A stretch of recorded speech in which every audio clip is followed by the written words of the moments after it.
So you were saying you got all your reels and now RSS feed going for your podcast? Yeah. So yeah, got everything up and going yesterday and made a couple of posts and Okay. yeah, we just decided we're gonna, I don't know, just kind of see what comes of it organically, just through friends and family and Yeah. people talking. But yeah, What's the focus? Like, is your guest list any one in particular? What are the conversations centered on? So the podcast is called Maxim EQ, and the idea is essentially that we're in a time when our language often gets reduced to acronyms, quips, maxims, adages, and both my partner Mike Baumer and I are fans of other podcasts and listen, and we've both observed that so many of the podcasts that we enjoy are steered with a certain amount of production contrivity due to the fact that usually they're supporting someone's book or multi-million-dollar movie or whatever, but also that they seem to kind of forge forward with a certain amount of narrative density that almost frustrates one listening. And you were like, wait, can you just slow down and talk more about that and stop using all those acronyms? And you know what I mean? And that's kind of what inspired us to take a maxim, which is like a saying or a quip or whatever you want to call it, an adage, some of which we've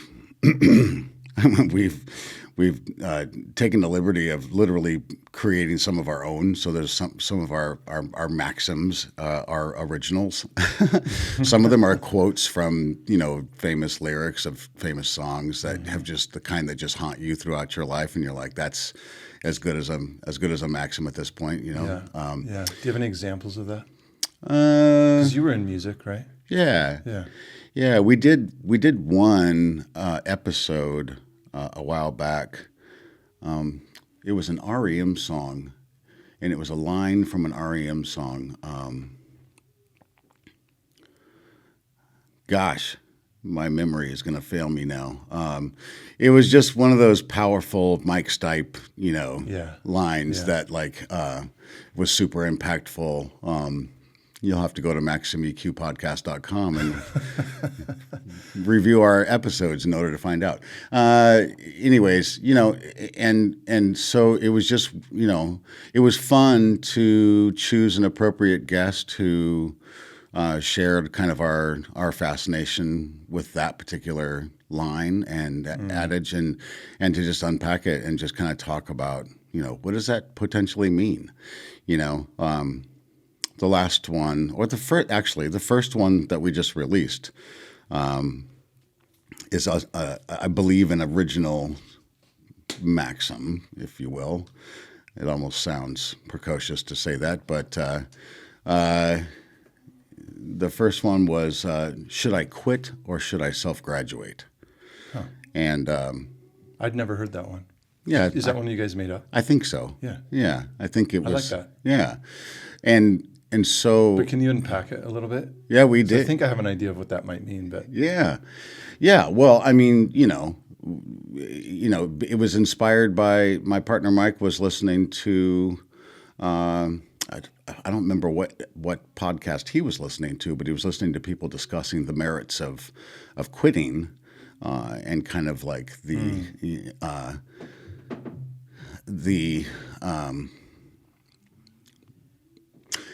he found himself frustrated that they were not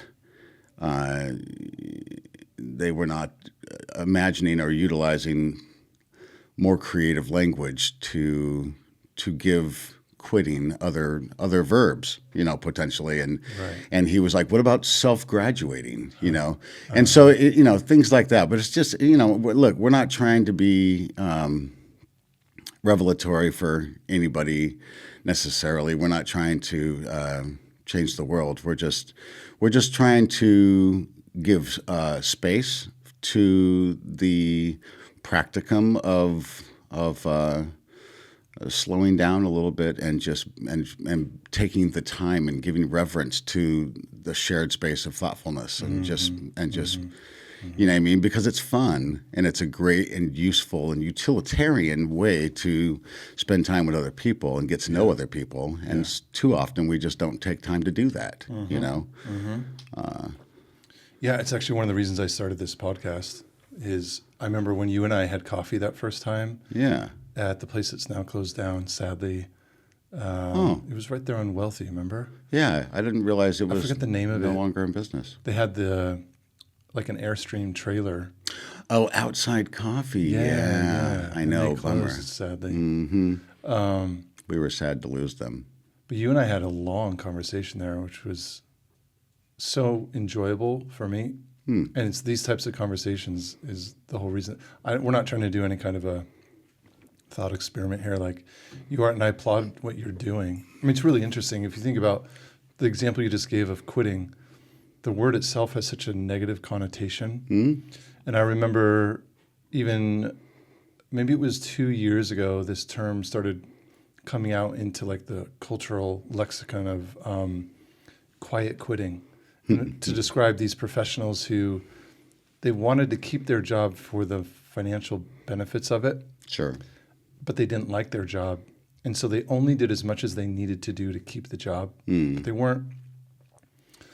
weren't trying to excel or get promoted. And it was like they were looking for something else. But even quiet quitting still has the negative connotation of, well, you're not doing your job.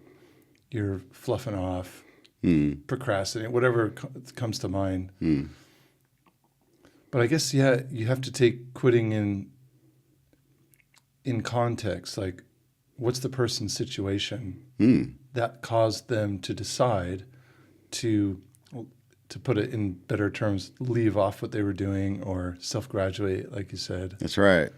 And I think that's exactly why Mike added that, you know, on the tail end of quitting, to quit or to self-graduate, because it adds an option. It adds a positive option. You know what I mean? Like, and, you know, I think that for me, that particular adage caused me to reflect on the process of getting sober, which was a huge moment in my life. You know, see, there's a very positive quitting situation. Yeah. But I think that quitting, the quit part, is merely part of a larger process. You know what I mean? Like, it's a stage, you know. And I think in the episode, I compared it to the stages of grieving, and how, you know, in practicum again, and under the guidance of a psychologist or whatever, you would be encouraged to bear witness to the various stages of grieving, and so that you can truly process each stage and kind of and be with that. And, you know, I see the same thing with, you know, anything that you decidedly quit in your life. You know, there's a larger context, as you just said. And so I think in good mindfulness practice, it's smart to observe that, to break that down, and to witness the quitting as only a trigger or a part of that, a greater event, you know? Yeah. So that's kind of what we're trying to celebrate with the Maxim EQ podcast, you know, and it's just, maybe it is just an exercise in mindfulness and in a shared space. And we specifically are not aiming for celebrity guests. We're specifically not aiming for guests with any sort of marketing agenda. We really do want it to be truly about, you know, just shared thoughtfulness. And That's kind of the goal here too. At the previous podcast I hosted for RHB, we were trying, well, there was pressure to get the names in the door, you know, the VIPs. And we got a number of those for sure. And they were very interesting conversations. But the episodes that hit the strongest were the everyday people, like the nobodies. Yeah. I remember the last episode we did, or that we were allowed to publish, that we had published before we got shut down, was this random woman who emailed me and said her husband or fiance was in federal prison. He'd been there for 20 years. Wow. And she'd met him, and he had this complete transformation while in prison. You know, one of those stories where he went from some pretty heinous crimes to like leading Bible studies and reading really, really deep into theology, and wanted to come out and be a pastor. And you'd look at, if you just divorced that whole period of transformation he experienced, if you took that out and you just looked at why he was in prison, the events of him being incarcerated, and then him wanting to be a pastor, to be like, that's like a non-equation. Yeah. Like that doesn't work. But if you looked at his whole story, you'd be like, okay, yeah, like that's a man who has a heart for this vocation of ministry. It's interesting that you say, and I don't think that you necessarily are committing to this with any sort of meaning, but you just said it and it slipped off your tongue. And sometimes these things do slip off our tongue. But I feel like there's a more holistic context to, this man's story. And you were like, it didn't make any sense, like the chronology of him going into prison for whatever reasons he landed there, and then ending up, wanting to commit his life to ministry and whatever. And it's like, for me, both in genuine reality and also in practice, like it makes perfect sense. Yeah. I can't think of a reason that a man would end up in prison that I can't relate to or see myself potentially in. I literally can't. I'm fortunate enough to have made choices in my vulnerable life that could have gone the other way, where I skated those consequences. Yeah. But I see myself in 98% of those men. Oh, yeah. The only ones I don't see myself in, because I can't relate, are the ones that suffer from severe mental illness. Right. And their behavior because of that mental illness is what landed them in the box, Yeah. But, It's almost like there's no crime beyond any of ours capability. Like, honestly. 100%. Whether it's murder, sexual, financial, like theft, whether it's major corporate theft or stealing something from the 7-Eleven, like it's so amazing. There's such honesty from you, because I know that sometimes if I'm honest with myself, we're like right on the line of crossing over sometimes in periods of our life. Well, absolutely. And we're two white men in a country where the implications of being a white man offer an entirely unprecedented level of protection and exceptionalism. Where there are many, is where we were born. There are many activities that I partook in, that I made, many decisions I made in my privileged white life, that if I had been a brown or black person, may have landed me in the pokey. And I'm also well aware of that. Yeah. And to not allow yourself to be out loud aware of that, in my opinion, is egregiously irresponsible. Yeah. It leads. It should lead us to the place of gratitude, but also, to say the least, understanding. There's more to the story than just what that person did. Now, there's still evil in this world, and we got to be aware of that. You mentioned REM earlier. It's brought up this story I hadn't remembered until just now. When I was, what grade was I? I think I was in. I was a sophomore. I was at a new school. Sophomore in high school? No. I think I was in junior high in LA. And they there was a raffle held for like our basketball team, and I won the raffle. And they had, or like 5 people could win a variety of things, and included in there was tickets to like a Kings game. And Wayne Gretzky was playing at the time. Sure. And I didn't choose the Kings tickets. I chose the REM CD, and I got made fun of for months. Like, the guys thought I was so dumb, but we had just gotten our first CD player in our home. Yeah. And it was like a really big deal. And that album, I forget the name of the album. You would know, the Losing My Religion album. Oh, well, yeah. I think that was the That's the title, right? track. Yeah, I think so. Yeah. And I remember my mom got so sick of me playing that on our CD player, but it became like the anthem of my, middle school years. Sure. Good. Well deserved. Yeah. That record has got some serious content, man. That is Mike Stipe. I mean, I love how we're just flowing here with conversation, and I love this. I really do. Yeah. I can get lost in this for hours. We'll have to watch the clock. But Mike Stipe. Let's unpack Mike Stipe. Yeah, what is it about Mike Stipe that really appeals to you? You've mentioned his name a few times. Is it the songwriting, meaning the lyrics? He gives permission to be sovereign and honest in your observations, and to be watchful, and to be witness, and to live without prejudice and flow. He's just such an important person.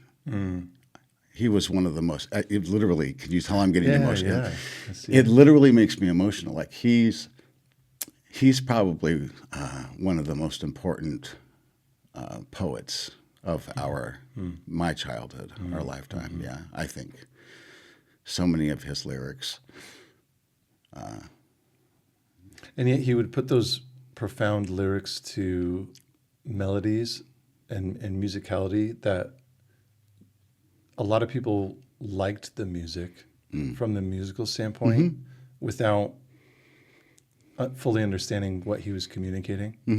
Yeah, those guys were tragically hip as music makers. You know what I mean? I think that in part it was because they were from the South. They were from Athens, Georgia. And so there was this, exposure to Southern music, Appalachia, whatever it was that was baked into their culture. They were definitely, it was also just good timing for them, because I think that they rode in, I'm not going to say on the coattails, but because they were definitely unique. But like, I think that they came on the scene during a time where there was a lot of the early 80s, man. The early 80s was a cool time for music. There were so many different factions of what was considered pop music or rock and roll at the time. And they were definitely very, like, I don't know what their first label was. I think it was, what was that label called? IRS. Was the IRS label. But, also from Atlanta is Sub Pop. And like, there's this very like kind of, there's this departure that for some reason from the Atlanta, and greater area, there seemed to be kind of a departure from conventional popism, What we typically think of as 80s music. At the time, departed from that. Yeah, LA was pumping out all that like hair rock, you know what I mean, and goofy stuff, and like, and then the rest of the world was listening to the tail end of the British invasion, and or even like the 4AD kind of scene, that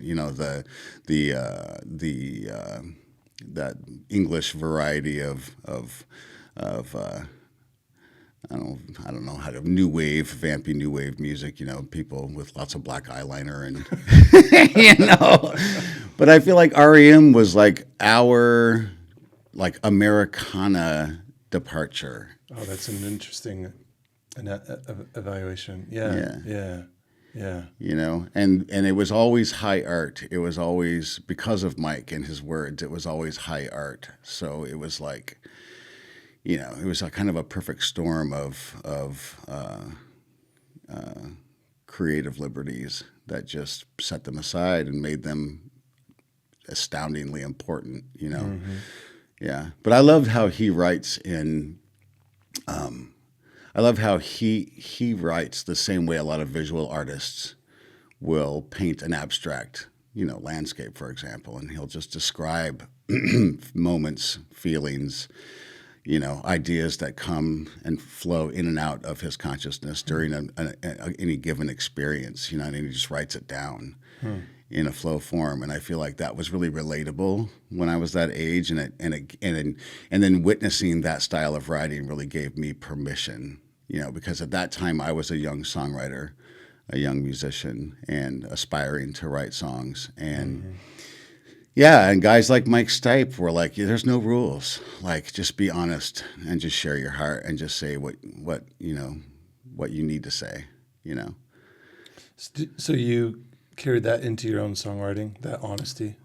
I hope so. I think so. Yeah, yeah. I was a late bloomer as a songwriter in my first band. So I don't know if you know this about me, but I was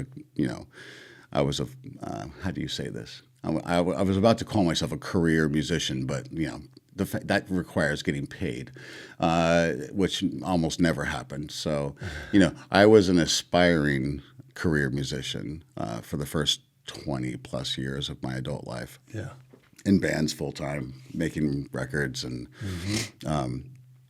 however, I was always the singer of the band. I was always the front man. However, the first several years of that career path, I was partnered with my old best friend, guy named Jeff Lemons, who wrote like 98% of our songs, which is really unusual for, you know, for a singer of a prolific pop band to not be the mainstay lyric writer. And it was only because he was so prolific and so good at it that it kind of overshadowed, you know, I kind of ended up just resting in the laurels of, you know, he's gonna come up with another one, you know what I mean? and he did, and we had a great relationship, and we arranged these songs together and stuff. But it was all, for the most part, it was his words. You know, it was really a weird relationship. But yeah, but there's a sense though that someone else can speak your language. Like, did you feel that was the case? I mean, you obviously were up there singing the words, which you could have done without authenticity by just being the voice. You know, in retrospect, if I'm being completely honest, I think that it was one of the first of several self-imposed injustices in my career choices that I allowed that to continue and to persist, because I do think that it would have been performatively an entirely different experience and probably a lot more believable to audiences had I been more participatory in writing lyrics and singing my own stuff. Yeah, I really do. I think that it was my complacency, you know, provoked by the convenience of having a prolific songwriter as a partner. I mean, we were very like-minded and still are to this day.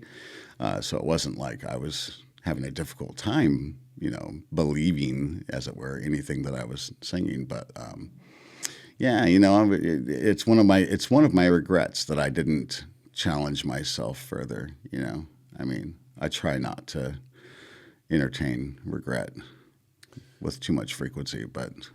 Well, there's another maxim. Is there? Yeah, there's a maxim in there. You've already evaluated quitting. So what about regret? That would be a good one too, because there's a positive side of regret. There's a lot of things I regret. Now, I used to hold to that maxim of like no regrets, right? That's a classic overused maxim. It is. And the truth is, the only reason we have that maxim is because we do have regret. There's things I wish I had done differently. There's decisions I wish I had chosen looking back now, the better path was that. And as someone who believes in the sovereignty of God, it's too easy to fall back on like, oh, well, it was God's will. Right. And it all works out in the end. That's another maxim. It all works out in the end. It's like, well, maybe not. Maybe I could have. Maybe I could have done better. Sure. And I think that comes fully into focus when you're older, and you look beyond the effect it had on like me, and I look at how my decisions have affected other people, especially like my family. For sure. And I was like, oh my God, yeah, I do have regret. I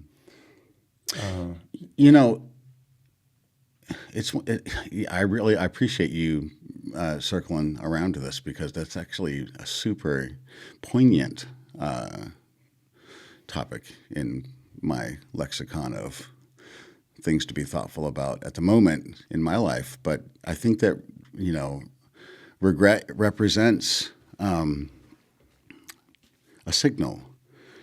It's time. It begs an activation. You know what I mean? Like it's like you to say I regret that is to kind of make a blanketing statement about a moment, and say I regret that, and it's one thing to leave off with that and just kind of allow that to be titled a moment of regret. But for me to witness, to observe, to say that out loud, to say I have a regret about that, means I'm not done processing that yet. I'm not done thinking about that. I'm not done atoning, perhaps, to that. And so, like, that's not a closed chapter yet. Like, that's something I'm still working on. Well, because the implications of these either poor choices, and they could be momentary, or they could be long term. I mean, I'll just say it like the fact that you mentioned getting sober. Means that everything before that point of becoming sober is behavior that you were engaged in that you look back on and think, maybe, well, something caused you to think I shouldn't be doing this. And so, you know what I mean? I mean, it changed. And the point I want to make is that the reason we would look back, or that I, in my experience, look back and think, I regret doing that, or engaging in that, or being a part of that thing, long-term or short-term or momentary, means that in life, it really isn't as you usually thought about it as like closing chapters. Oh, that chapter is over. Well, no, it's still part of the book. When I think of a regret, when I think of something that I regret, now in my current consciousness, I immediately regard that as an opportunity for a net positive, because that regret is indicating to me. It's an indicator, and it's showing me, hey, this is one of the longest teachable moments of your life, because you're still learning from this. This regret is returning to you as a ding, ding, ding, as an indicator that there's a net positive on the other end of you giving some space to this. Yeah. And I learned that process quite literally very recently in my life, doing IFS work, internal family systems therapy, which I say out loud because it's a divine practice, and they call it parts work, but it's having an ongoing and open narrative with yourself and your past parts. And is that IFS? Can you describe it? Like, what's the process? I've literally already articulated what I can about it. It's an esoteric therapy practice that you said narrative. Yeah, it basically has you kind of go meditatively, regressively into past events, especially ones that are indicated by things like ideas of regret or ideas of frustration or whatever, and you in a form of practice, you basically kind of renegotiate or re-enter into a narrative with those parts of yourself that were, for example, it's funny you brought up sobriety, and I'll talk about that since you asked. If you don't mind, if you want to shut me down, go ahead. But no, this is your forum. So, my life was a series of events when I was a young kid. I definitely had what I'm learning today, probably some sort of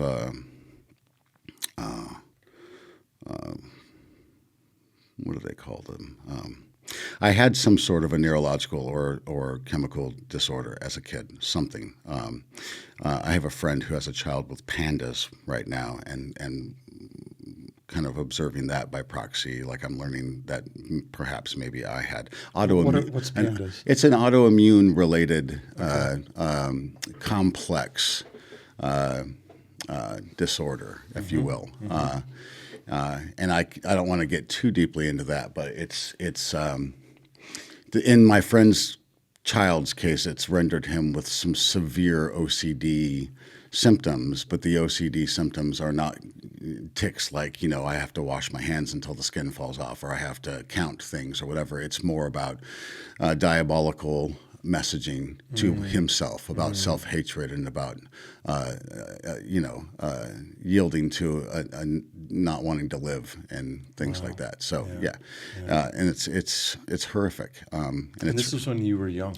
So when I was young, I had some similar OCD tics, and it caused me both mental and physical anguish. I remember spending a couple years as a young kid in absolute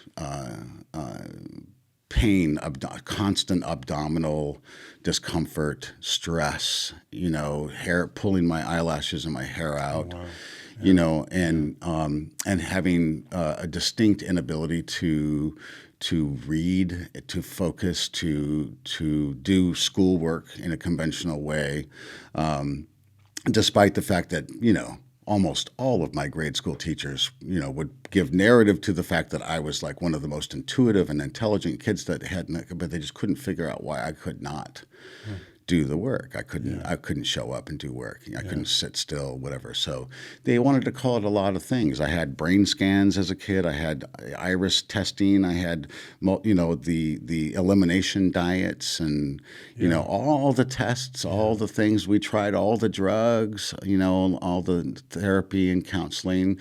Eventually, Dr. Hallowell came out with Driven to Distraction, and they called it ADD, and now it's ADD, and then they called it that. You know what I mean?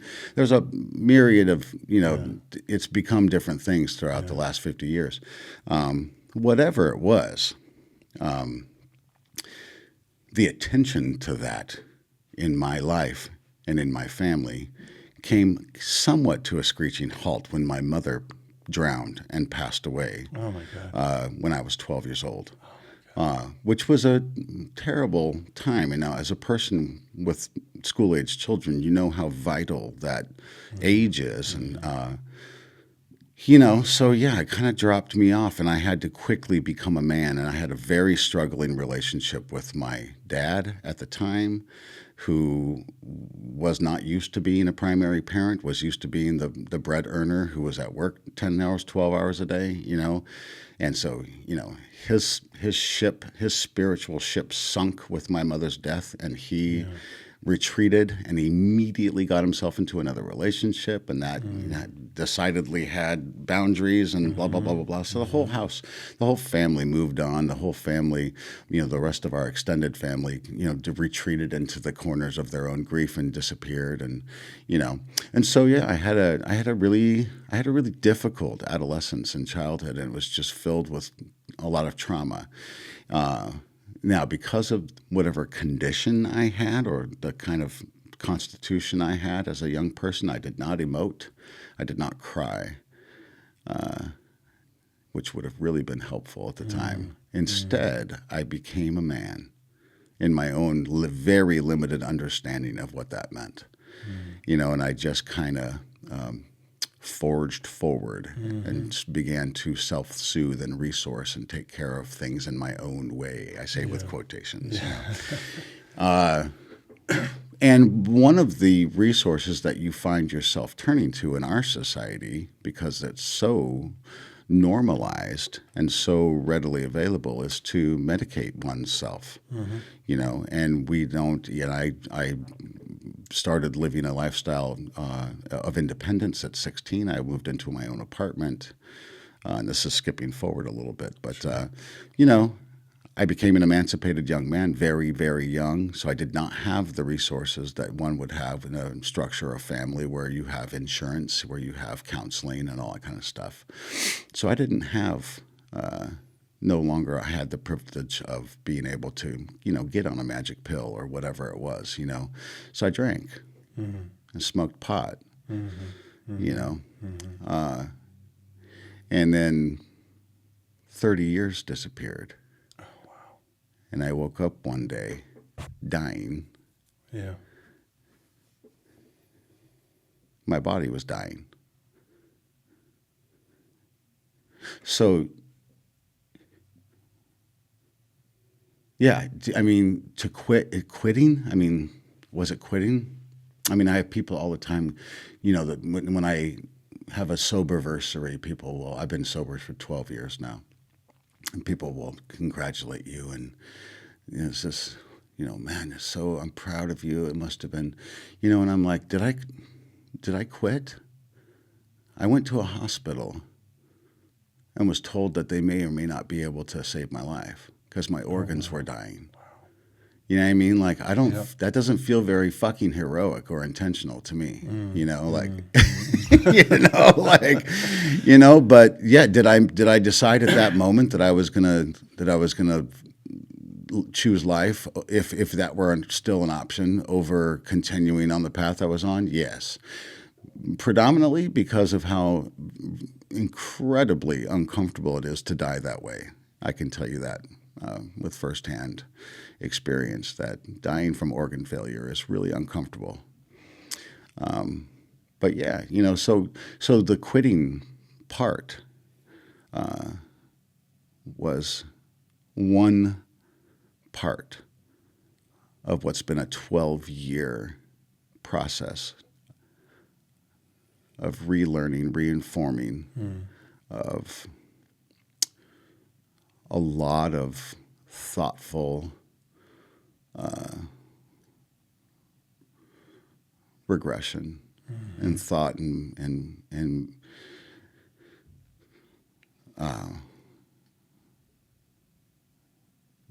surrender.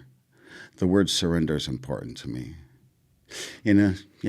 And throughout that time, so when I was drinking and medicating, I wasn't any different than I am now in terms of who I am, in terms of my personality, my spirit, who I am. I have good values. My mom was a good person. I was raised with really definitive parameters of values. I wasn't a criminal or a bad person. I was sick. And I still am, Yeah.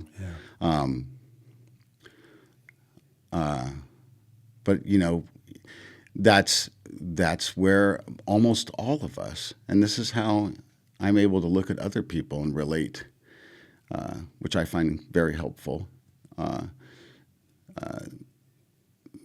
That all of us, we have this innocence, this flow when we're children, and we try to provide that for our children, right? To preserve that as long as it's possible. That's our job, is to keep them in flow, keep them innocent. Because the minute that you begin to negotiate with suffering, which really is the foundation of our embodied existence, suffering is. Absolutely. I mean, Jesus taught us that. The minute you begin to negotiate, that's where your story begins. That's where you're in the pilot seat now. Now you're negotiating. And our job, ultimately, philosophically speaking, is to become graceful in it. I mean, we're never not going to be suffering. Yeah. So your job is to become graceful in that. That's such an amazing perspective, because everything in this world, especially in our American worldview, is about avoiding suffering, getting beyond the suffering. Suffering is bad. Yeah. Suffering is this thing that is to be avoided at all costs. Yeah. And as you said, the truth is we'll never outrun it, because I've never heard someone put it that way, but it is the foundation of our embodied existence, as you said. Yeah. And so have you found that narrating through this, you call it IFS, right? Narrating through this approach to understanding your past, has it helped to kind of like step around your experience to look at it from this different perspective? Yeah. In IFS, one of the terms that they use, which I really appreciate, during the course of the practice of kind of having narrative with your parts, they call it unblending. And it's really just an exercise. I mean, this isn't a philosophy or a religion. I mean, it's literally just an exercise to help you kind of bring your cognitivity to this practice. But I do like that they call it unblending. You unblend from parts of yourselves so that you can have some objectivity and a narrative, which is a neat practice, I mean? And I don't think that has to be in conflict with any other like ideas, philosophies, religions, or whatever. It's literally just a practice, But is the unblending, I don't fully understand it, or explain to me this. So there is a part of myself, let me just say this. There's a part of myself that was in constant negotiation with my awareness. So there's an awareness self, and then there's the self that allowed myself to continue medicating, even when I knew I was addicted. And I remember these narratives. I remember these internal narratives like it was, like it was yesterday. It was 12 years ago. But I remember knowing that I was an alcoholic years before I decided to activate, I only allowed that awareness to have a certain level of activation. I kept it in a place. But that required a guy. There was another guy in me that his job was to keep that guy in place. You know what I'm saying? There's the guy that's like, yo, you need alcohol every day, which means you're a fucking addict. Hello. And I got another guy that was like, hey, do me a favor. Make sure that dude stays in a place where no one, especially no one else, hears him. And also, I also don't want to hear him every day. So do me a favor. Unless I come to you and say, let him out of the room, put him in a room and stand by the door. You know what I mean? And those are how we activate different parts of our internal self. Yeah. You know what I mean? Yeah. And, and that's true though. Like, I remember right up to the last day of using drugs and drinking, it got to the point where I was so sick, where my body was so saturated with alcohol that I was drinking around the clock. I had to get up in the middle of the night and chug wine, in order to go back to bed. I'm talking pint glasses, yeah. And, I'd get up in the morning and pour, the 3-finger pour of whiskey and a cup of coffee to get up, And I had bottles stashed everywhere in my glove box in my car and the walk-in refrigerator at my restaurant. And I was very high functioning. I showed up for work every day. Most people didn't know. Only my close family and friends who always smelled booze on me knew, But, I ran a business and had on the outside, but probably appeared to a lot of people as a pretty high functioning life, Did you find the songwriting and music were a way of dealing with that childhood trauma? Like, was it a release for you? Was it a way to kind of navigate that trauma? Again, that's a fair question. Eventually, yeah, but not till much later. And I think again, part of my kind of resourcing cunningness as a young adult person, you know what I mean? Getting into a band with this guy who was a prolific writer, and I got to be a rock star. I got to be on stage. I got to sing great songs, and it was his shit, and he got to do the writing, and I'm like, this is a fucking easy street ride. You know what I mean? To me, it was like I chose the convenient. You know what I mean? I chose that was kind of part of my modality of resourcing as a young person. So I wasn't, there would have been more nobility and in choosing to hone my craft and to share my feelings and process and blah blah blah blah blah. But I didn't do that. I chose the easy path and chose the path of least resistance because my modality was survival. Yeah. It's quite a confession. 100%. Yeah. Yeah. Do you still write? Not that frequently. I'm in a place now. Our music kind of took a back seat a few years ago for me, and I was writing songs and kind of getting back into that mode. And then a few years ago, it just kind of, during COVID, really, it just kind of fell off for me. Took a back seat. I'm really in a positive space. This partnership, my marriage right now is incredible. My friendship with my wife is so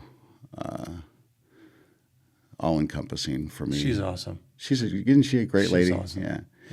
So, there would have been a time not long ago when that would have also been an existential struggle for me. And I would have been like, oh, I got to make space for myself and discipline myself to get alone and get into mode and whatever. And I'm just like, nah, you know what? I'm not. I'm going to wake up each day, and each day is going to be a new life. Mm-hmm. I'm starting over every day. Mm-hmm. Mm-hmm. You know what I mean? And I really am not. I'm trying so hard to not give power to attachments like that. I don't need to write songs. I don't need to be a musician. I don't need to be known as a musician, which is also kind of interesting to be in a part of my life now where no one who I currently know knows me as a musician. Where I spent the first 3/4 of my life known as Singer Sam. I was the guy. I was the singer. I was a musician. That's how I was known. Mm-hmm. But people that I know now, people that know me from the last few years of my life, they don't even know that I'm musical. It's so interesting how similar our stories are. I was not an alcoholic, but I had other means of, we could call it medicating. Mm-hmm.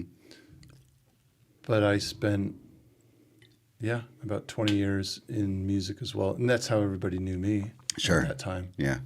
And I was doing acting and some of that film and TV stuff, but my main thing was singer-songwriter. Yeah. Tavis is a singer-songwriter, Yeah. And I found that a lot of those moments in my life where I was the most prolific in my writing were times of just sadness. Sure. And extreme sadness about the things about me, and which is why my music's quite introspective. And but it was during COVID as well that I kind of stopped writing, and I don't know why that is. Yeah. I wrote a lot before that. I mean, I have hundreds of songs I've never put music to, and I don't know what it was about COVID that did that to me. Mm-hmm.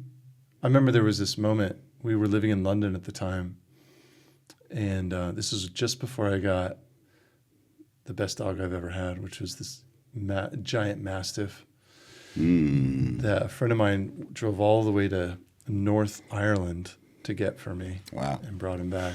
What a gift. But before that, before I got him, this is right in the middle of COVID, my tech startup had failed. I had no idea what I was going to do with my life. Mm-hmm.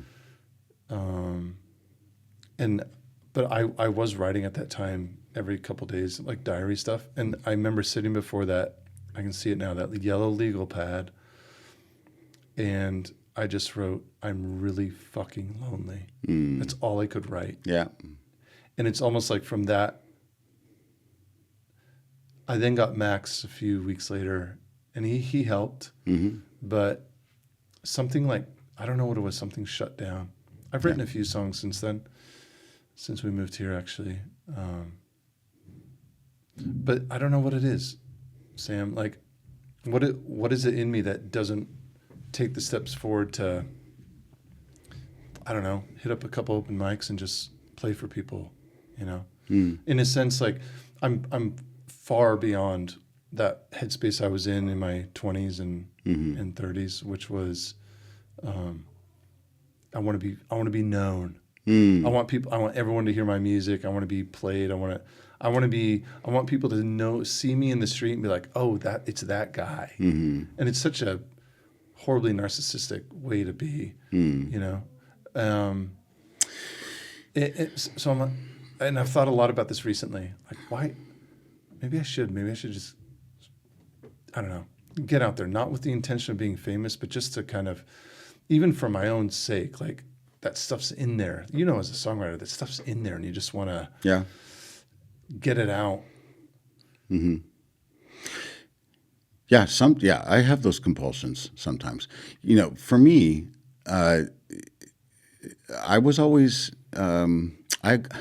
most of my energy, my positive energy came from collaboration and moments of shared energy. Like I remember being in like an advanced chorale, like a chorus as a high school kid. Yeah. I loved singing classical music. I loved being in chorus. And I remember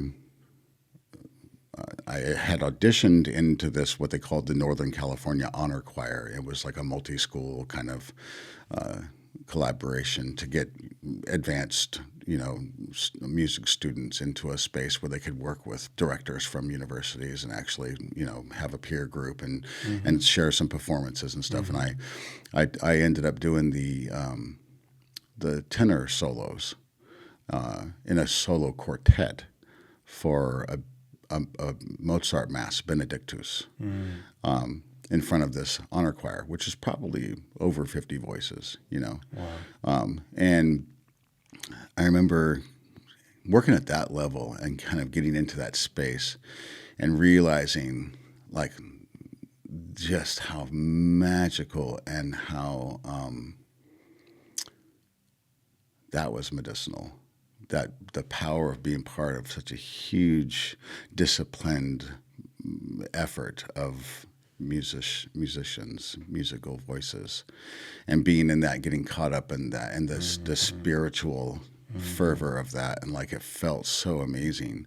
And like I don't think I've ever since then. I've had definitely some of those goosebumpy moments with bands, playing with my groups, my bands, but it was always around that. It was always around the collaborative effort of having that shared energy moment where everything just locked, you know what I mean? And it was like, and it just, you kind of rode away on it, that kind of energy, that music, and only shared music can present in one's life. So I was never good at, nor did I really desire to be a solo artist. You know what I mean? Like a lot of folks will just kind of, I'm going to do my own thing now, the singer-songwriter thing or whatever. And I tried and tried and tried to love that. And I tried and tried and tried to need and desire that. Yeah. But it really was never my thing. Like I'm a band guy. I like being with a group. I like sharing that space, It's really funny, dude. I don't know why this is popping into my consciousness, but I have to say this to bring some levity to this conversation. I was sitting in the mechanic's waiting room this morning getting my car oil changed, and I saw this video on Instagram. It just popped up as being relevant to what we're talking about in the weirdest way. But it was a racetrack with a starting line, almost like a horse track, with a gate that come down, and then out of the gate comes like 8 basset hounds racing, and then they race, forward about, maybe 100 feet out of the gate, and then they all kind of stop and start like sniffing each other's butts and hanging out. And the caption says like, let yourself be taught by basset hounds. Whose race is this anyways? And why are we competing? You know what I mean? And it's just so beautiful, but it's like, it really spoke to my heart. And it was like, it's like, that's who I am. I was much more interested in communal butt sniffing and than I was in competition. I never desired to be better than anyone. I would have been the worst tennis player ever because I just don't have the competitive desire. You know what I mean? team sports were great for me, but I got caught up in the bravado of the brotherhood and the team thing, and forgot to actually hone my own skills because I didn't care. Yeah. You know what I mean? Yeah. So I'm a group guy. I'm a group energy guy. You know. Yeah. You know, and that's something that's I think that I'm still responding to, like when you were talking about that struggle, that existential struggle of where did my musical desire go, or where did my, like, man, dude, if you called me tomorrow, Tavis, and you were like, dude, I got a drummer, smoking bass player, 2 guitar players, me and you, let's write some songs. Everyone wants to rehearse for free. We can do it in my basement. Hello, I'm in. You know what I mean? Yeah. I am in. I'm back. That's all it would take. But when we get to this age, it's impossible to find people that have the time, the bandwidth, you know what I mean, that are willing to do it for, cost, you know what I mean? So it's just kind of goes out the window. But I'm very different than you in that way. Okay. To me, I relished the independence of being a solo artist. Yeah. I could travel anywhere I wanted to. Sure. I was going all up and down the West Coast. I was doing stuff in South America, and it was just me. I loved that idea of just me and my guitar. Yeah. Me, my guitar, and my voice. Yeah. And I would play with bands at times, but I just it's probably a fault of mine, but I found it to be a hindrance at times because I just wanted to keep writing. Dude, yeah. And I would get complaints from even good friends of mine who would come to all my shows, and they'd be like, dude, play that other song, play Butterflies. I'm like, I'm past that now. Like, here's the new stuff. Right. And there was always new stuff. This was about you, right? It was about me just getting out the new stuff. And I wasn't in that same space as the old stuff anymore. So I wanted to always play the new stuff. Love it. So, but I could... Which is totally okay as long as you're honest about that. Yeah, I'm totally honest about that. This is about me. And it probably held me back. Absolutely.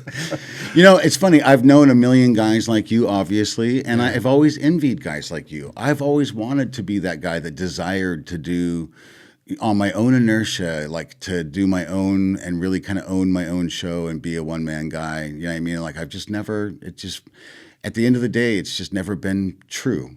It was always... a little, I found myself, I'm like, why am I not good at this? Oh, because it's not real for me.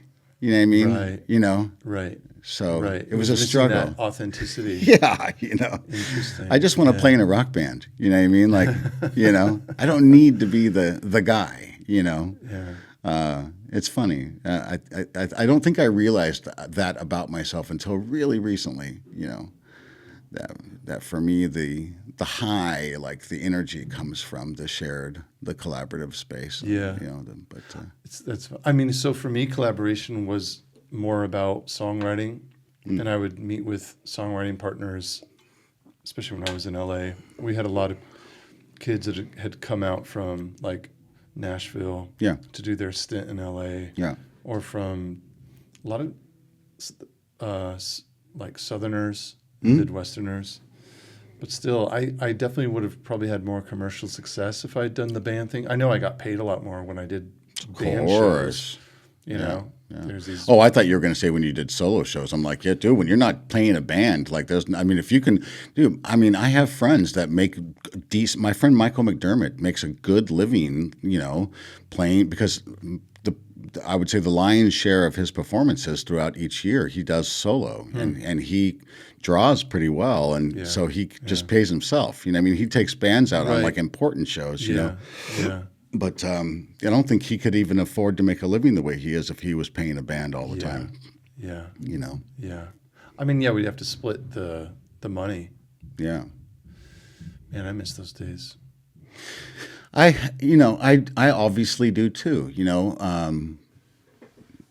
but I'm grateful to be preoccupied by learning to be graceful and be in all of the other amazing things that I'm in the middle of right now. Yeah, that's true. I think what I miss though is the simplicity of life back then. Oh, sure. I lived in a great little guest house of my good friend Tony. Yeah. Off of La Cienega Boulevard. I could just book as many shows as I wanted to, even little tiny gigs. I remember I booked this one show down in Orange County at this kind of new venue, kind of a large venue.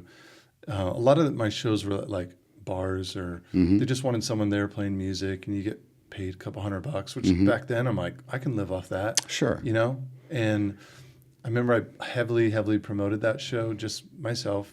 This was like maybe pre-Facebook days. And tacking posters up and doing that and just calling all your friends and tell your friends. And I get it to the venue, and it was impressive, and there were 2 people. Nice, dude. Hey. But the funny thing, it was a guy and his girlfriend. Was it Sean? And he had a clothing label. Huh. And I remember it was just him and his girlfriend, and the whole time, and I'm like playing my heart into these songs, and they're just sitting there chatting and like smooching the whole time. Oh, wow. And I was like, man, they're not even like fucking listening, you know? And then afterwards, he called me up. He's like, man, that was awesome. He's like, can you rep our clothes? So I had like free clothes for a couple of years. And what I didn't realize at the moment of playing was like, oh, he's digging it. Like, it's causing him and his girl to get intimate. Yeah. And to like have a good time. Oh, and the synchronicity of a business deal on top of that. Come on, man. And I wanted people to sit there and just look and listen intently. Yeah. With the same intensity that I'd written the music. And I had to learn that no, it's not about you. Yeah. It's not about you. Your job is to provide that space for people to have a good time, enjoy themselves, and maybe in their car they can think about the lyrics and be like, oh, that's thought-provoking, whatever. You know, the minute you, we talk about this a lot. It's funny, I was with a group of old friends up in Maine this last week.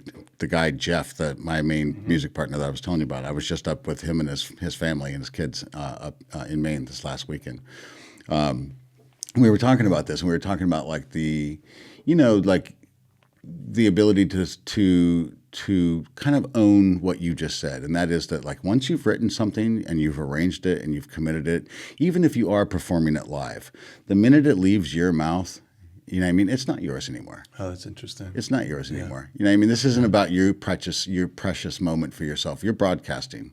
And the minute you broadcast, whether it's a recorded record or a performance, you know what I mean? The minute you broadcast, it's the full intent of broadcast is to share, to give it away, and to maybe even potentially receive shared reaction. You know what I mean? Which you did, even though it was just 2 people, you know. But like but the ownership and it being about you, partially it's about you because you're there to have the experience of sharing, you know. But are you excused entirely from sharing something with the intent of it landing and affecting others? I don't think so. And I think there's an arrogance in that all of us went through. You know what I mean? I like readily confess that. 100%. You know, when we were a young band, we had bent the ear and gained the privileged interest of some of the highest, most powerful A&R people in the record industry. I mean, I'm talking. I can drop names, but I'm not going to. Yeah. And you know. There were a handful of our showcases where we went in there and we were like refused to play the one song the guy wanted to hear because we don't play that song anymore. Or goofy, just immature, silly things. You know what I mean? Like, you know, I don't want to showcase in that venue because we should do it over at this place. There'll be 500 people there, blah, blah, blah. Well, this is where he wants to see you. Well, there won't be anybody there. We'll rise above it. I don't want to play in front of 10. You know what I mean? It's just like, and we're like, your whole career you know, depends on you being able to deliver a believable performance to this one guy one time, and you can't get out of your own way, you know. Like long so enough. Many moments like that. No, it's just so goofy. Like, I don't know what. Yeah, what like were we thinking? Yeah, exactly. Yeah, we weren't. We were sipping our own cocktails. You know. I know. I got a offer once for a deal. And I remember I was really when I got the contract, I was like, I only get 10%. Like, I wrote this music. This, you know, and in my internal dialogue was like, I wrote this is my stuff.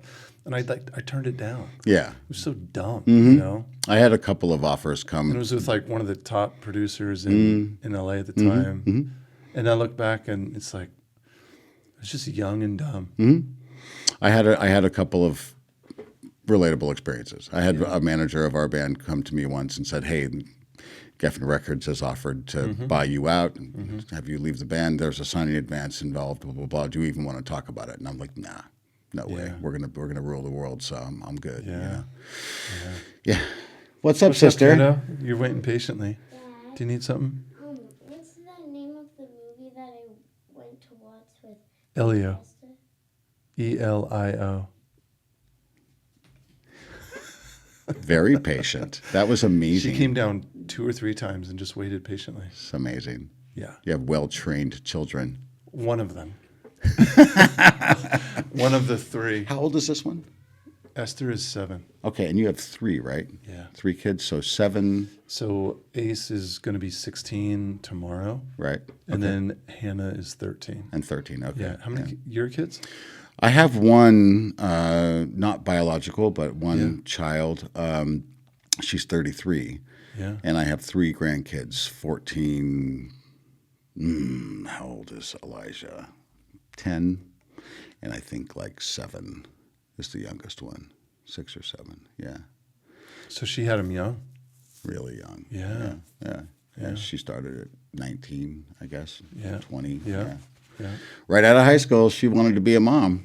It was funny. It was very intentional. I mean, it wasn't funny at the time, but you know, in retrospect, like she announced that she was going to have a child on her own. And she was dating the guy that she got pregnant with the first time, but like was just like, this isn't about him, like whether or not he sticks around or not. I really just want to be a mom. And we were just like, great. It's too bad that you don't have any income or a place to live, but you know, my child was a hippie child. She just wanted to be a mom. So you're from NorCal? I'm originally from, yes, I was born in San Jose and then raised as a kid in the Central Valley of California. Yeah. Okay, I remember you telling me that. Where in Central Valley? So I say that because, you know, people, when I tell them that I'm from California, they envision the places where they've visited as tourists. That's right. I'm not from San Francisco. I'm not from, you know, I mean, I am and I'm not, but, you know, I'm from the Central Valley. I'm from a place called Turlock, which is near Modesto, which is near Stockton, which is south of Sacramento, which is down the 99 corridor in the giant agricultural, very red state valley, vast cowboy land, land of the race car yayas, as John McCrae from Cake put it, you know. I mean, it is NASCAR country. It is cowboy country, you know. So the biggest organization on my high school campus was Future Farmers of America. Yeah, for sure. You know, 4-H was where it was at, where you wanted to go meet your first girlfriend, you know. And we were very churchy. That whole town, you know, our little town had like, you know, probably 3 churches per person. You know what I mean? Like it was unbelievable, you know, very Christian, very right wing, you know, where I grew up. My parents did not fit that bill at all. I don't know why they moved there, but yeah. A lot of people don't realize that about California if they're not from it. That's right. Because I was born in LA, but then we moved to the San Ynez Valley above Santa Barbara. Oh, so beautiful. Amazing. What a pretty place. Yeah. And so I went from like suburbia LA to working on cattle ranches in high school. It was the best thing. Yep. Oh, I bet that was great. Yeah. Yeah. Yeah. How was your relationship with your parents? Mine? Yeah. We didn't see my dad much. I knew him as like a distant figure in a lot of ways because he worked in commercial real estate. Oh, I think you mentioned that like to me before. 80-hour weeks or longer. Yeah. And even, you know, in that world, you're always going to dinners and conferences and traveling. At least you're saying that you are. I'm totally kidding. I'm in the middle of I'm watching The Sopranos right now, so no, it's true. I'm projecting. I would as far as I know, my dad was faithful Sure. to my wife, Sure. or not to his wife, to my mom. But it's a dirty world. It's a man's world. It's a man's world. That's right. Yeah. You know, and it's a very, very alpha Shark Tank kind of a world. Mm-hmm. What's that movie? Swimming with Sharks. Glenn Ross. Yeah. Mad Men type situation. Deeply disturbing and dystopian depiction of that culture. It's a world that I had a hard time assimilating into, because after university I went and worked for my dad. I worked for a different commercial real estate firm before that. Then I did my kind of acting music years. Yeah. And then when I got married, I went back to commercial real estate to work with my dad for a few years. Yeah. And I could never. So this gets back to the whole thing about regret. Yeah. Because when I worked for my dad, you know, I was kind of newly married, and I went from being a struggling artist, you know, doing the music and the acting together, to then I remember walking in that first day to this high-rise skyscraper in downtown LA, and I just knew I was not where I was supposed to be. And that can be a cop-out in ways, to be like, oh, I'm an artist. I'm not meant for this kind of thing. But Sure. But it's true that some culture, I don't mean like African culture, South American, whatever, Russian culture. I mean the culture of an institution or of an industry. Yeah. Can be you cannot fit. Oh, real It talk. was so obvious for me. I was so out of my element. And I tried to, and to put it in a word, I was being as inauthentic as possible. I remember there was this one time I took this personality test, because I'd applied for a brokerage down in Newport Beach. And these guys were awesome. They were like always doing stuff outdoors. They were like, you know, surfing, and they would do push-ups in the office, and they were like, you know, and which was very different from the firm I had been working at, which was bunch of fat donut eating. Yeah, well, but Just not kidding. only that, there were some guys there. There was one guy in particular that I still had nightmares about. Just he was, I mean, in all capital letters, DICK. He was not a good person. Yeah. The kind of guy who made a billboard of himself in downtown LA because he couldn't find a wife. Right. And he was like, call this number to date. It was that kind of person.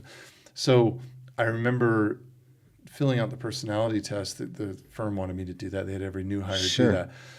And I lied on every question. Oh, interesting. Because I knew what they wanted to hear. And it was a week or so later, I met them. They invited me to the Jonathan Club, which is this super posh club, like right in Santa Monica on the beach, private beach, everything. Yeah. And just 1 minute, kiddo. And the guys came up to me, the partners at the firm, and they were like, yeah, we saw your personality test, like, you know, flying colors, like, yeah, you aced it kind of thing. And I remember shaking their hands, smiling, and inside I was dead. Feeling I'm sick, like, right? I fucking lied on that whole thing. Yeah, wild. Like, nothing on there is true. Because I'd taken the same exact test, I forget what it's called, when I was in university. Yeah. And I remember people had expressed concern about it because I went to the Naval Academy and they're preparing naval officers. Yeah. And they're like, you're kind of more of an artist than a gung-ho military commander type. And I think that was the real moment of truth for me when I'm like, this isn't, I don't know what I'm supposed to do with my life, but it's not, I don't think it's being a real estate broker. Meaning like in commercial real estate, that world. Sure, yeah. You know? But again, going back to the regret thing, I probably should have stayed in that job or that industry, and it would have avoided a lot of the heartache that our marriage went through during all of my years in academia and still trying hard to make it as an actor and a musician. So yeah, like should I label that as a regret, or I don't know. I don't know, man. I don't know. I'm not sure if I can stand by that. Like, I mean, walking away from something that felt culturally inappropriate and not rewarding to you. But could I have just Sucked it played the up game? and been miserable and Been miserable and made a lot of money? But why? Well, is that money really a win? Well, You know what I mean? I would have. Let me play the other side of it. What would it have provided for my family? Well, my wife wouldn't have had to work. She loves what she does, but she wouldn't have had to work. We would have. I don't know. I would have been, in a word, a better provider than I was. Not making very much as an academic. I guess it depends on what you're trying to provide. Well, that's a good point. Yeah. I mean, I know a lot of people who provide income. My dad provided income for our family, but very little else. You didn't see him much? Not really. And I mean, that's not necessarily fair, because when we were little kids, he was a pretty engaging dad. He was a good guy. But I'm just saying, I know a lot of people who, I would much rather have a father who inspired me because I witnessed him doing something that because he chose the exciting with his life, because he chose and he showed me and gave me permission by example to choose the exciting and to be in that kind of relationship with one's own life, as opposed to a guy who was brass tacks, went to the same job every day, you know what I mean, suffered through tax season every year as the CPA,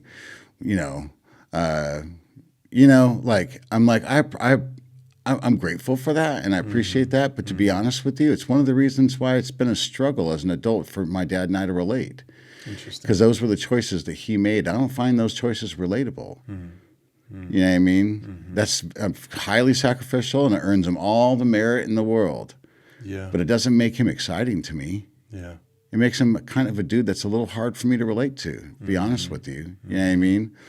And I would much rather have a dad who financially struggled, have way less of financial privilege growing up, but to watch my dad, be adventurous and try things and take risks and be excited about, what he's doing with his life, and you know what I mean. But how do you think that would have impacted you differently? I don't know. I feel the story I'm telling myself is that would have been a more invigorating way to have a relationship with him. You know what I mean? Yeah. It would have been just more believable for me. Yeah. Yeah. I never wanted to. I've had people ask me in the past. Did either any of you, your brothers, ever consider taking over? My dad's the now the semi-retired senior partner of a medium to large size accounting firm in Turlock, California. People would. He's been doing that since 1972. You know what I mean? Wow. And people would ask me, did your brothers ever consider taking over Dad's business? And I'm like, fuck no. Why? Why? Just because he chose to build a kingdom out of the most boring occupation on the face of the earth, you know what I mean? Having the privilege of being able to step into the king's role over the most boring domain on earth is still the most boring domain on earth. You know what I mean? What? No. You know what I mean? I've never, even for a second, considered getting my CPA and going and following in my dad's footsteps. Yeah. No way, So does that give you a perspective on... Although my dad's one of those weird people, I will say, in his defense, that he actually enjoys that work. It. Yeah, he does. Yeah. Which makes him even less relatable to me. Yeah. But does that then give you the ability from where you are now to look back, for example, on those, as you called them, the 30 years after which you woke up and think, well, I chose the exciting path. And, you could be living in California. Yeah. Have a lot higher net worth, possibly. And I can give you 101 scenarios in my life where I made a decision that cost me a more lucrative living. But dude, yeah, under the microscope of that kind of analytics, I got to tell you right now, at the risk of sounding a little self-congratulatory, my life has been exciting. And I've made some cool decisions. Had I been sober to witness all of it, much earlier Sorry on, to laugh, but even more so. But I have nothing. I have no retirement. I'm not afraid to say this out loud on camera in front of your audience. Like I don't have anything to show for any of it financially. But man, I've lived such an amazing life in terms of I've just tried on 100 hats. Yeah.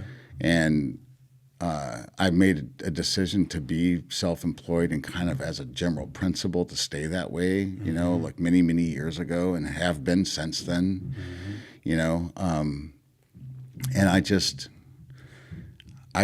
can't allow myself to have any regrets about the financial consequences of taking those risks. And I keep taking those at bats, you know what I mean? And I'm like, you either don't step up to the plate or you just swing for the fences every damn time, you know what I mean? And that's what I kept doing, I swing for the fences in different ways now. Okay. Yeah, because the winds now look different. So like how has that changed? When I was entrepreneurial before, I was swinging for financial fences. I was trying to produce ideas that were going to be big money making. We were working on a franchise brand that we wanted to market and sell, and we were batting for the fences. We spent a lot of our investors' money doing so. But now.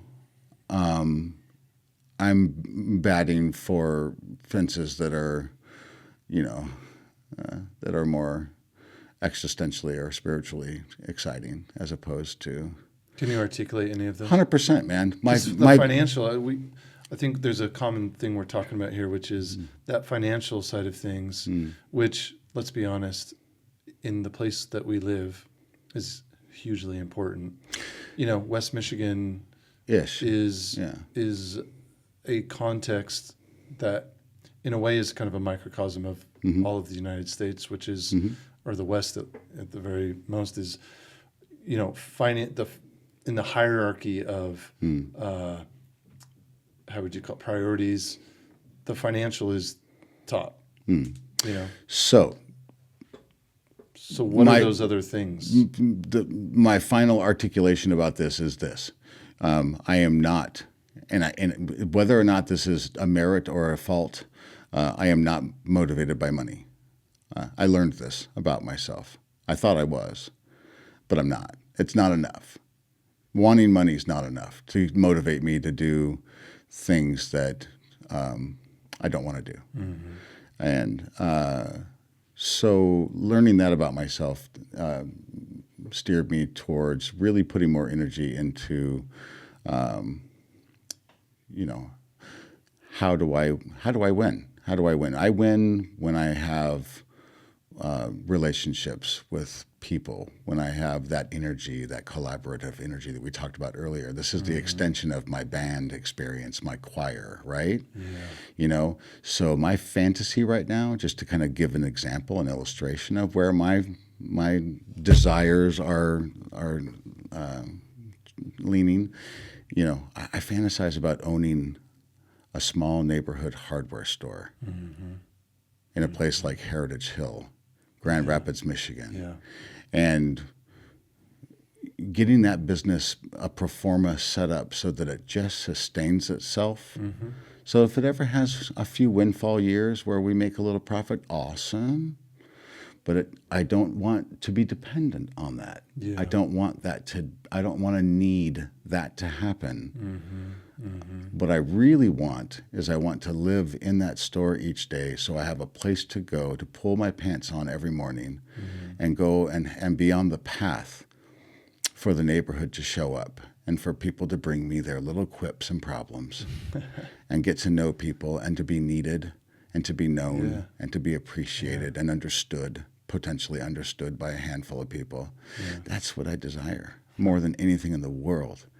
And I can do that until the day I drop dead, friend. I don't need to, quote unquote, retire. I don't need to have an account with an absurd amount of money in it so I can sit on my butt or vacation for the rest of my life, or find a hobby because I'm bored because I don't do work anymore, or whatever the hell other, the construct of retirement that's this whole country hangs their hat on is so stupid, in my opinion. Not to be judgmental, but it's like, what are you talking about? You have this inalienable right to just touch your balls the rest of your life and be useless because someone told you that was the American dream one day. It's just so goofy to me. It's like, so to me, fulfillment is what I'm batting for now. Fulfillment. And I'm fulfilled when I feel understood and useful to other people. And I want to be in that space. Yesterday I was taking my son to driving school, and it was this kind of busy intersection up off of a Knapp somewhere. And this car at the stop sign was holding people up because they were waving at a friend in another car, and they were having a short conversation. And no one honked, but I could tell people you could feel the energy. People losing their mind, yeah.